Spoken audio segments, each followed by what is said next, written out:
Bonjour à tous sur Radio Costude. Aujourd'hui, une interview avec l'association LGBTQ+, de Châlons-en-Champagne. Pouvez-vous vous présenter? Je suis Priscilla, la présidente de l'association LGBTQ+ de Chalon, qui est là pour aider notamment les jeunes à répondre à leurs questions sur leur sexualité dont l'école ne répondra pas, par exemple par manque d'informations ou ne sachant pas quoi répondre et que c'est pas non plus leur rôle tout court aussi.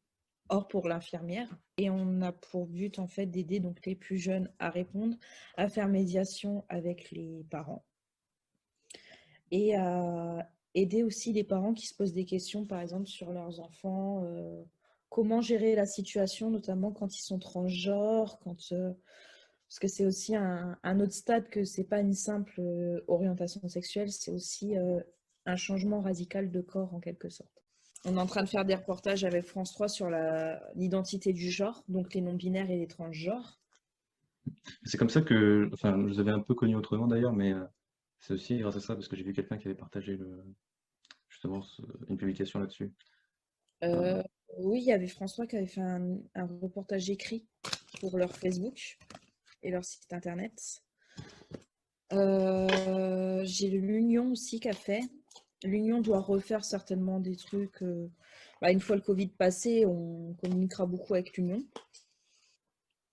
du coup, depuis quand l'association existe? Alors, on a commencé à la créer au premier confinement et elle a existé réellement entre les deux confinements. Ça vous pose pas de souci le côté Covid, confinement et tout ça? Bah, si, parce qu'on ne peut rien faire. En fait, on ne peut pas accéder aux jeunes parce que on n'a pas le droit de les côtoyer automatiquement. On n'a pas le droit de les voir en vrai, sauf s'il y a de gros soucis avec les parents qui viennent jusqu'à avoir de la violence, les virer ou autre. Mais sinon, en soi, on n'a pas le droit de les voir en fait. On n'a pas le droit quasiment pas le droit de leur parler en fait, vu que c'est compliqué de faire connaître une asso sans se déplacer par nous-mêmes. Il faut qu'on compte sur les réseaux sociaux, mais le problème des réseaux sociaux, c'est qu'il n'y a pas tous les groupes qui vont accepter nos publications. On n'a pas tout le monde qui va comprendre notre association. Donc, ça va vite faire polémique quand on va faire parler de l'asso, en fait. Et donc du coup, les services proposés et les buts précis de l'asso, c'est Le service proposé, ça va déjà être dans un premier temps des accueils pour parler aux jeunes de leur sexualité, s'ils ont des questions qui se posent à les débuts au collège, notamment quand on commence à vraiment se poser des questions. Bon, il y en a qui le savent bien avant, mais c'est assez rare. Ça va être plus des gens qui vont se poser des questions. Je vais prendre mon cas quand j'étais au collège. Pourquoi je regardais plus les filles que les garçons? Pourquoi la maison dit que c'est pas bien alors que j'ai une amie qui est clairement lesbienne ou un ami qui est clairement gay? On a pour but de faire aussi des activités avec des regroupements de jeunes quand on pourra regrouper les jeunes pour faire, on va dire, parler entre jeunes de leurs craintes, enfin leurs craintes en se montrant dans la rue par exemple. Bon, ça va, on est à Chalon, on n'est pas à Paris, donc il y a moins d'actes d'homophobie ou de transphobie. On est très rarement attaqué, mais de parler de leurs craintes, de leurs espoirs, la crainte familiale, et pas de les pousser à révéler leur homosexualité ou leur transabilité, mais plus montrer que le moment parfait pour le dire, c'est quand ils seront sûrs qu'il n'y a pas de danger après l'avoir dit. Par exemple, moi, j'ai pas pu le dire automatiquement parce que je sentais un danger. Mon beau-père était clairement homophobe, quoi. Donc, par doute, j'ai préféré me taire jusqu'à mes 21 ans, concrètement. non, du coup, c'est plutôt pour aider ceux qui se cherchent. Ceux qui Donc, se cherchent et ceux qui ont des problèmes familiaux, dus à ça, en fait. c'est plutôt destiné aux jeunes dans l'idée. Plutôt destiné aux jeunes, mais après, comment dire, après, si j'ai une personne de 40 ans qui me dit, voilà, je me pose des questions, je viens de divorcer, mais je me rends compte que j'étais pas heureux avec un sexe opposé et j'ai rencontré un sexe, quelqu'un du même sexe que moi et je ressens de l'attirance sexuelle, de l'attirance sentimentale. Comment je dois gérer ça? Comment je dois l'annoncer? S'il a des enfants, c'est aussi compliqué. Comment je dois l'annoncer à mes enfants? Comment je l'annonce à mon ex-femme ou à mon ex-mari? Enfin, c'est plein de choses comme ça. Et vous êtes beaucoup dans votre association? Combien de personnes? Malheureusement, non, pour l'instant, on n'y est pas. parce que on a arrêté de chercher des bénévoles dû au Covid, parce que ça sert à rien de trouver des bénévoles si on ne sert à rien en fait pour l'instant, quoi. Là, pour l'instant, on peut gérer que ma femme et moi. Si on a un jeune qui nous dit un matin en envoyant un message, je viens de me faire frapper parce que j'ai annoncé ce matin que j'étais lesbienne ou gay, là, on va agir. Mais si c'est juste des questions, ça va se passer par message ou par visio.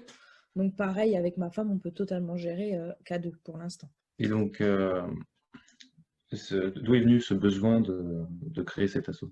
Alors, moi, j'ai toujours vécu à Chalon, ma femme, non.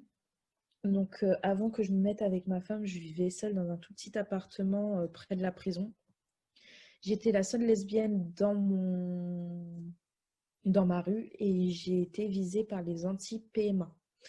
Donc, chacun ses goûts, chacun ses couleurs. On n'est pas obligé d'accepter que quelqu'un du même sexe veuille faire un enfant par voie artificielle, par le fait qu'on passe par les médecins. Mais de là à trouver les adresses des gens, de là à les viser, de là à nous suivre dans la rue pour trouver nos adresses, parce que c'est clairement ce qui s'est passé pour moi, je suis pas d'accord en fait. Et on en a parlé avec certains élus lors des élections municipales et c'est parti de là parce qu'en fait, les élus connaissaient que moi lesbienne ou gay, capable de créer une association ayant une assez grande gueule pour dire stop aux gens et n'ayant pas peur des remarques des gens aussi, parce qu'il y a aussi derrière, il y a des remarques de gens qui peuvent être déplacés. J'en ai déjà eu d'ailleurs, dû à l'association. Et donc, là, s'il y avait des jeunes qui cherchent actuellement et qui nous écouteraient, vous leur diriez quoi pour comment vous contacter ou tout simplement un message Sur Google, on est géolocalisé, on a fait une géolocalisation, il y aura mon numéro de téléphone, parce que c'est mon numéro de téléphone pour l'assaut pour l'instant. Il y aura l'adresse où ils peuvent nous contacter. Et puis, ils Mhm. peuvent nous contacter via Facebook, tout simplement. La plupart des gens savent que c'est moi, l'asso, donc savent retrouver mon Facebook perso. Parce que comme quand tu m'as contacté, on a des problèmes avec Facebook, on n'a plus accès à nos messages personnels pro sur les pages. Depuis quelques temps, on n'a jamais su pourquoi d'ailleurs, ça fait déjà plus de 2 mois et demi que c'est comme ça. Donc du coup, hors Facebook, ils peuvent nous contacter par message. Ils peuvent aussi, en trouvant mon Snap, par Insta. Ça sera plus simple que Facebook actuellement, concrètement. C'est juste Association LGBTQ de Châlons-en-Champagne, vu qu'on ne peut pas mettre de sigle dans les noms Insta. Dans le cas où il n'y aurait plus le Covid, qu'est-ce que ce serait du coup Dès qu'il n'y a plus prochaine de étape? Covid et qu'on peut se revoir approximativement correctement, je pense, dans les prochains mois, là. Parce que vu qu'il y a le vaccin qui est arrivé, je pense qu'on va pouvoir revivre d'ici peu. On compte faire des permanences. Avec la mairie, on va voir pour avoir un lieu de permanence gratuit. Parce que la mairie est là clairement, notamment la communication est là clairement pour nous soutenir. Donc, ils vont nous aider. On est en train de voir justement avec l'application des jeunes là, de Chalon. J'ai plus le nom exact, mais l'application des jeunes de Chalon où on peut avoir des promos grâce à ça. Et où ils nous donnent des contacts pour trouver un logement facilement. On va aussi être dessus. On est en train de voir avec eux. On est en train de se battre pour avoir notre numéro de siret parce qu'on a pour but de créer une boutique. Parce que notamment les jeunes, plus jeunes, qui ont leur première relation sexuelle, notamment les lesbiennes, certains couples ont besoin, on va dire, d'objets discrets. Et c'est vrai que c'est pas pratique de dire à sa mère, tu peux me prêter ta carte bleue, il faut que j'aille au sex shop de Reims. Il n'y a pas de sex shop à Chalon où ils peuvent acheter discrètement leurs objets de façon à ce que ce soit propre en fait.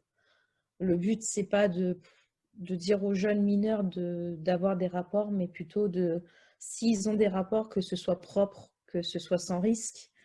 On sera là pour les aider au niveau aussi dépistage. On est en contact avec le centre de dépistage de Chalon Donc, on sera là pour les guider par rapport à ça, de les rassurer si jamais ils viennent à contracter une maladie. Parce que bon, on contracte une maladie, mais c'est pas la fin du monde. Il y a des traitements maintenant qui nous font vivre le plus longtemps possible, même si par exemple le sida, pour l'instant, ne se guérit pas, mais pour le reste, la plupart se guérissent. De les aider quitte à leur fournir les protections nécessaires et de les accompagner par exemple au planning familial aussi. Parce que le planning familial est aussi là pour ça. Et vous avez prévu de la sensibilisation aussi Oui, dans les écoles, si on arrive avec le rectorat, parce que c'est aussi une demande au rectorat, d'expliquer pourquoi on veut faire une éducation sexuelle homosexuelle, pourquoi c'est un gros manque aussi, au passage, parce que clairement, pour sortir du cursus scolaire, je peux confirmer qu'il n'y a rien de dit pour le côté LGBT. Il n'y a aucun accompagnement psychologique si un enfant vient dire qu'il est trans. Il n'y a aucun accompagnement psychologique pour ceux qui ont des problèmes à la maison par rapport à leur homosexualité. En fait, l'école, pour eux, ils sont juste là pour éduquer et ça s'arrête là, mais l'éducation ne s'arrête pas à nous dire quel roi a fait quoi dans l'histoire et nous dire 1 + 1, ça fait 2. C'est aussi notre éducation derrière, comment on va se comporter en dehors de l'école. Il n'y a pas que... Les parents doivent faire un grand jeu, mais l'école est aussi là pour ça. Par exemple, faire une éducation sexuelle parce que les parents, des fois, n'ont pas toutes les informations pour faire une bonne éducation sexuelle. Du coup, merci beaucoup et bonne continuation. Merci. Mehdi et bonne semaine. Merci à toi aussi, puis bon courage.